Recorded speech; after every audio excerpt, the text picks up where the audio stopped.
This is the examples in Thailand.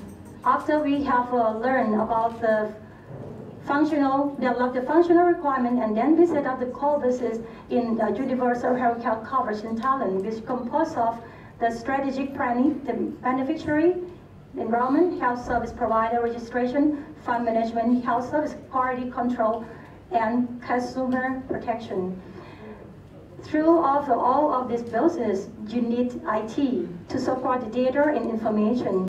In our whole life, when we want to make any social protection for one person, you have to look at two things. The first is the personal aspect. Another is for the provider aspect.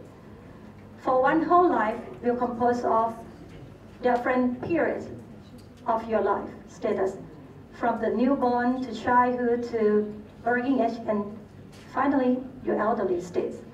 So instead, if you want to continue as a record, you have to decide at first.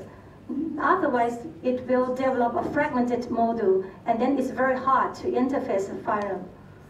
And for the provider, you have to think a lot which provider they will link in which period of your life, such as the newborn. 99% of the newborns in Thailand occur in the hospital, but 7% did not register and issue the birth certificate. This is very crazy in Thailand. And for the children, do you have vaccination for them? How can you record?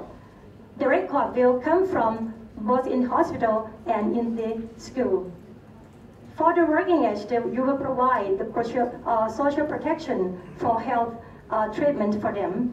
And for elderly, you will pay a lot of such like a long-term care, rehabilitation, and home care visit for them.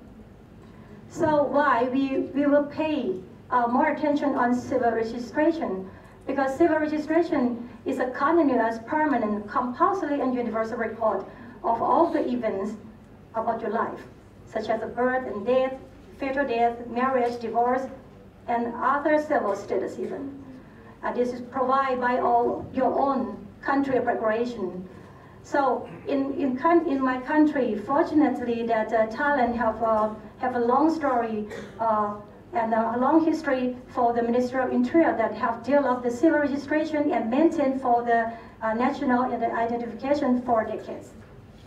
The Ministry of Interior have linked all of the civil registration data from the provincial office and from all of the district office, and all of these are computerized already right now and have update every 15 minutes, and every night they have to process all the data from all the country and synchronize with NHSO.